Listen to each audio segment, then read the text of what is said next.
Hello students, today we are going to discuss, as this is the next part of the video, we are going to study P.B. Shelley, A Defense of Poetry, and this is the text which is in your syllabus, Defense of Poetry, English Critical Text, edited by D.J. Enright and Ernest D. Chiqueira. This is what the book, and this is already, you already have one video for this. So this book, this is in continuation, and we are going to study, because I have already given you this background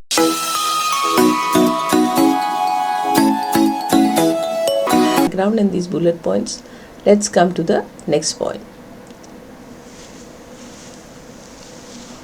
In this video, what we are going to do, we are going to read out the text, and then we are going to find out the bullet points or the better explanation of this. In this way, I am trying to make it simple and comfortable for you, so you can read out the text as well as on your own, and then you can have the interpretation as well. So let's start.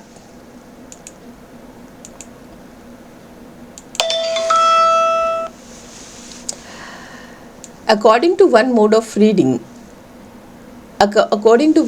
regarding those two classes of mental action which are called reason and imagination, the former may be considered as mind contemplating the relation born by one brought to another, however produced, and later as mind acting upon those thoughts so as to color them with its own light, and composing from them as from elements other thought, each containing with itself the principle of its own integrity. The one is the word in Greek, or the principle of synthesis, and has its object those from which are common to universal nature and existence itself. The other is the word Greek, or principle of analysis, and its action regarding the relation of things simply as relation, considering thoughts not in their integral unity, but as the algebraical representation which conduct to certain general results. Reason is enumeration of quantities already known. Imagination is the perception of value, those of quality, both separately and as a whole.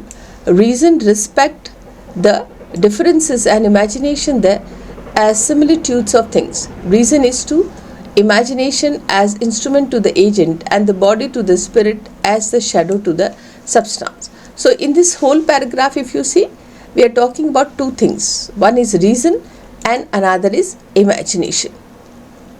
If you just see here, we are talking about two things. Okay, one is reason and imagination.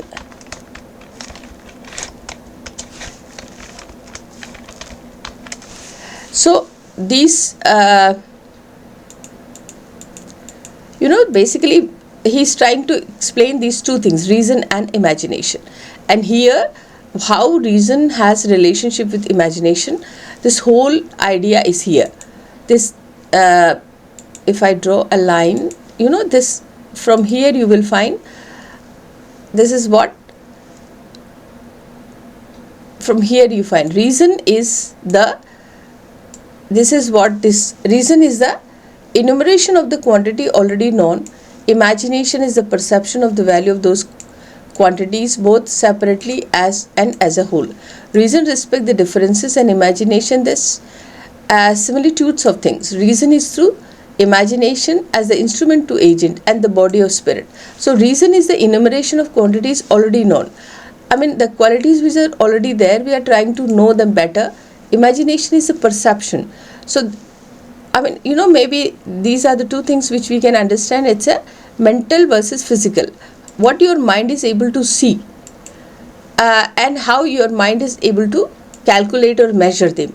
So, imagination becomes that abstract part of the mind, and reason becomes the physical part of the mind. For example, if you see any object, that could be the reason, but what ideas you correlate out of that object is the imagination. I will explain later further again. Poetry in general sense may be defined to the to be expression of the imagination, and poetry is connect with origin of man. Man is instrument over which a series of external and internal impressions are driven, like the alliterations of an ever-changing wind over the Aeolian lyre. Aeolian lyre is an instrument, actually. It's a musical instrument. He's giving example of that, which moved it by their own motion to ever-changing melody. But there is a principle with the human being, and perhaps within all sentient being, which acts otherwise than in lyre, and produce not melody alone, but harmony. By an internal adjustment of the sound or motion, thus excited to the impression which excite them. See, Aeolian lyre is a big instrument. It's a kind of, if you just see that guitar, and it's a huge big size guitar which is placed in, let me show you. This is the instrument. This is known as Aeolian lyre. So it's a big instrument and it has lot of strings. So even if we don't play this automatically through the help of air, this instrument is making noise. It is converting air into the music.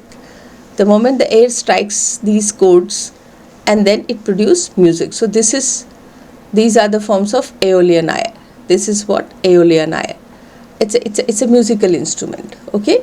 So you can see it comes in a many form, but basically this is the fundamental structure. So poetry. So what does it say? Poetry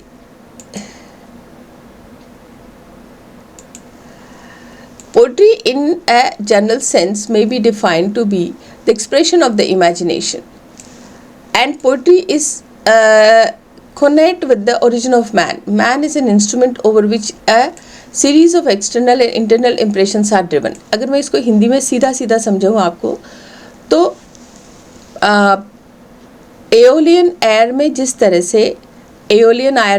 से अपने आप हवा strike करके automatically it produce the music, उसी तरह से आप ये समझें कि ह्यूमन बीइंग एक एओलियन आयर है, पोट्री उसका म्यूज़िक है. अगर मैं if I make you as the simile explain. So the structure, the body of the aeolian air is a human being, and the way the air strucks and then the music produced is the poetry.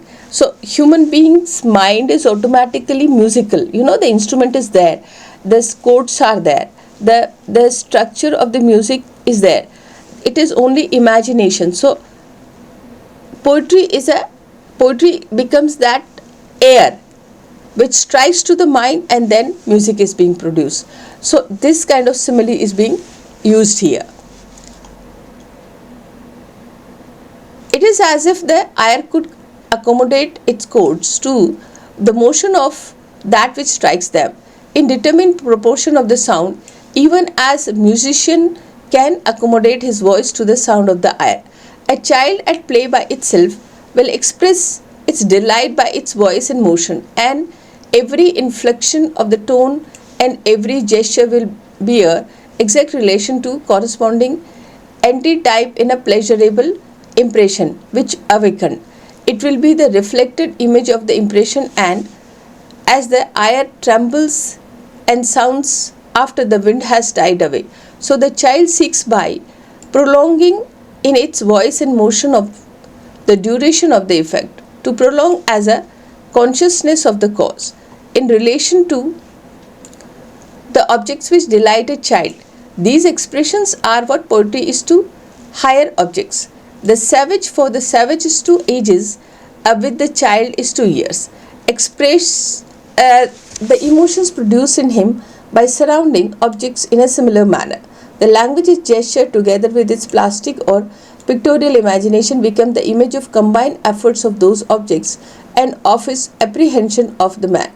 Man in society with all his passion and his pleasure next becomes the object of the passion and pleasure of man. An additional class of emotions produced an augmented treasure of expression, and language, gesture and imitative arts become at one the representation and medium, the pencil and the picture. the chisel and the statue, the chord and the harmony. The social, so these similes you have to remember how these are being drawn here. So please note down, these are the comparison which is being done here, and you have to remember them. You have to read them again. As the treasure of the expression and language, gesture and imitative art become one representation. The way medium, the pencil and the picture, how this correlation is being settled. Chisel and the statue, and chord and the harmony. How this chord create the harmony. How this chisel is able to shape the statue, and how this pencil is able to write down or make the picture. So please remember these correlations.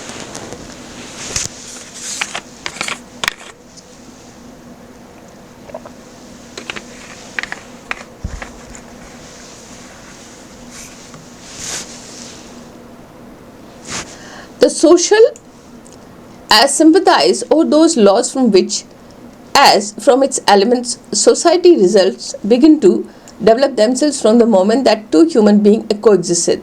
The future is contained with the present, and the plants with the seeds. And equality, diversity, unity, contrast, mutual dependence become the principle alone capable of affording the motives according to which the will of the social being is determined to action. In as much as is social and constitute pleasure in sensation, virtue in sentiment, beauty in art, truth in reasoning, and love in the intercourse of kind. Hence, man even in the infancy of society observe a certain order in those their words and action, distinct from that of the object and impression represented by them, all expression being subject to the laws of laws that from which it proceed. But let us dismiss those more general considerations which might involve an inquiry into the principle of society itself, and restrict our view to manner in which the imagination is expressed upon its form. So now let's come to the bullet points. Reason versus imagination, and I already told you this whole paragraph is about reason versus imagination. So what is reason? Focus on the relationship between the thoughts. Analytical, breaking down ideas into their constituent parts. Deals with logic, deduction and enumeration of the known qualities. Concerned with the differences and distinctions. Act like an instrument or tool for the imagination. This is what reason. And what is imagination? Combines and transforms thoughts, coloring them with unique perspective. Synthesize elements into new and original creations. Perceive the value and significance of the ideas as whole. Concerned with similarities and connections. The driving force behind creative impressions. Poetry as the expression of imagination. Poetry is the embodiment of the imagination, giving form to internal and external impression.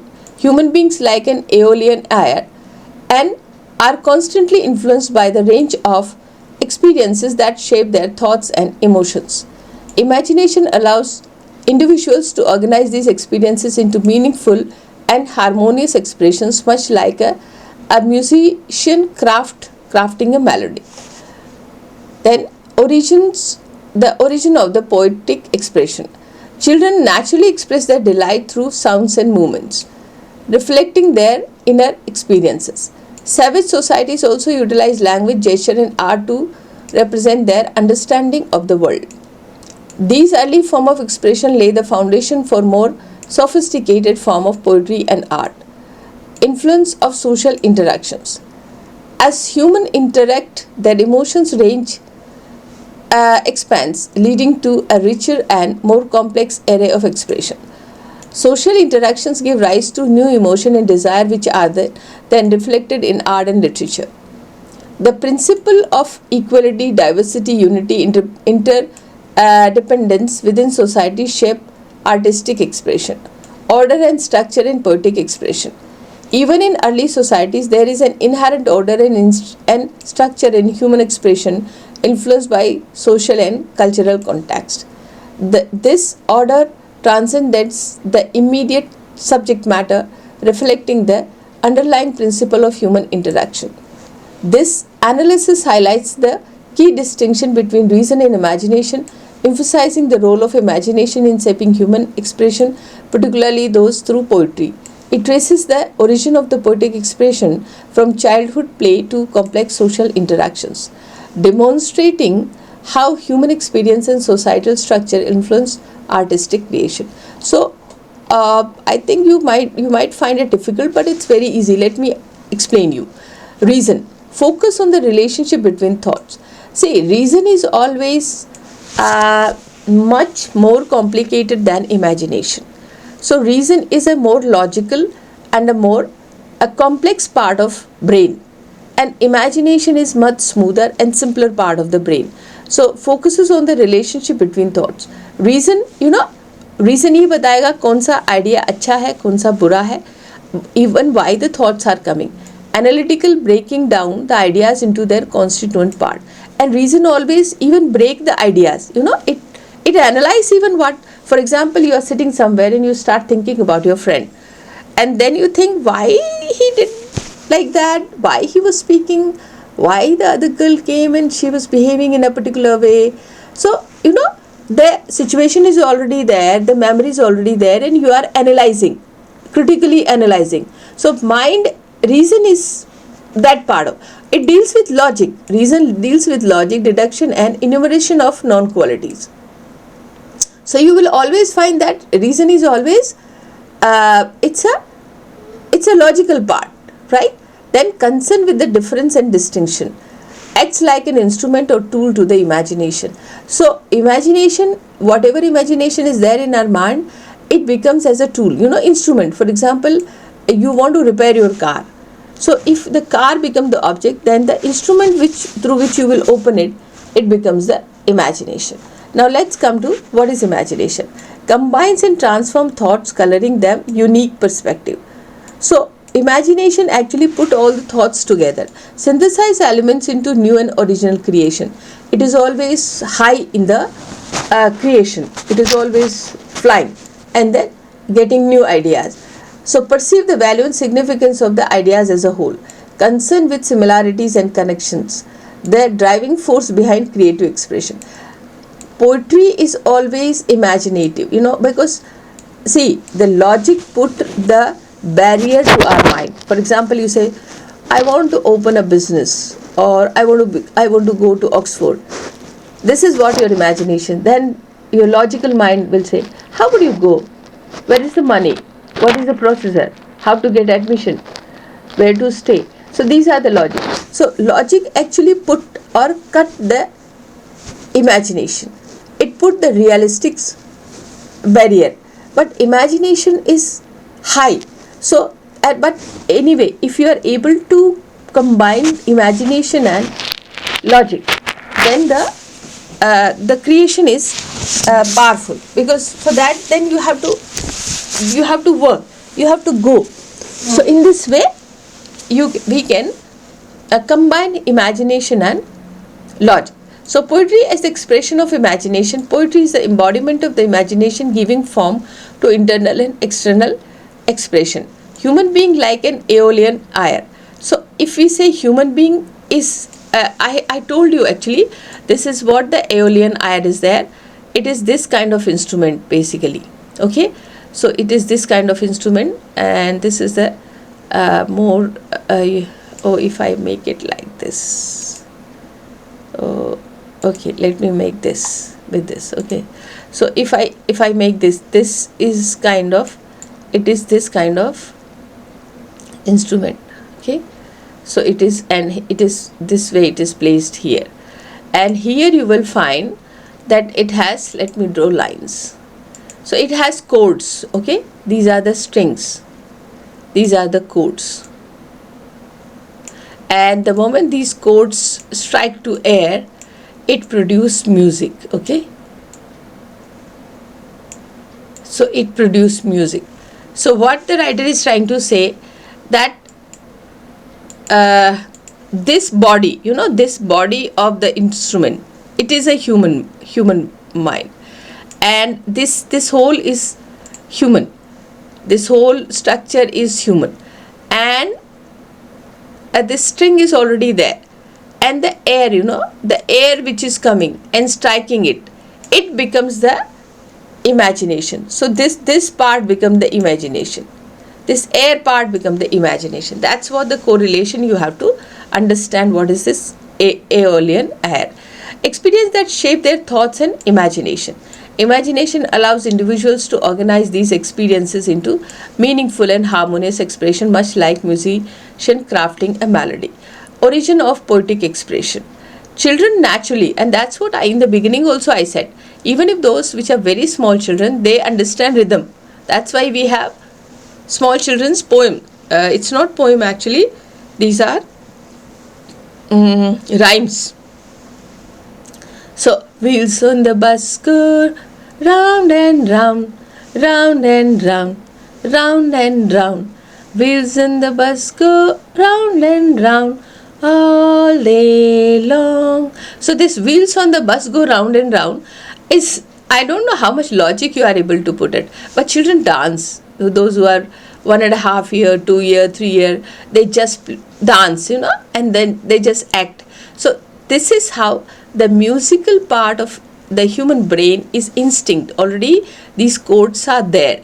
So if I say the musical part is these codes, it is already existing in the human mind. Okay, then let's come to the okay, now then children naturally express their delight through sound and movement. Okay, savage societies also utilize language, gesture and art to represent their understanding of the world. These early forms of expression lay the foundation of more sophisticated poetry and art, and then social instruction. Human interact, their emotion language range expand and leading to the richer and more complex expression. Social interaction give rise to new emotion and desires. So principle of equality, diversity, unity and interdependence within the society shape artistic expression. Even in early societies, there is an inherent order and a structure in human expression. So you can actually read out these again, because I'm leaving these parts to you, and in this way you can actually read out. You can come back to the this text and you can read out. These are the paragraph which you can actually pause the video and write down them. So this is how today we discuss this at the next part, and which is basically reason and imagination. So I wish you all the best, and I already told you what is that you have to remember. This one video is already there. Again we are doing MA English semester 2, and criticism and theory is a paper, and then PB Shelley, a defense of poetry, DJ and Wright and Ernest D. Chiquera. This is what the book prescribed in your syllabus. Okay, this is the book which is prescribed in your syllabus, and you please remember this, right? So today we are dealing with the second part, reason and imagination, and you come back and then you read again this whole paragraph again. Okay, this is significant para, and you can formulate your own understanding and idea. This text is also available on Google free of course, so please see that. Thank you so much. Like, share and subscribe, and give me more ideas so I can what is the basic idea, in what way you want this class should go on. So please write me. See, negative comments are not entertained. I'm not here to see your bullshit which you write, so those will not be entertained. But if there is any proper logical and in anything which is good, I will definitely take care of it. God bless you. Thank you. Do well in your exam.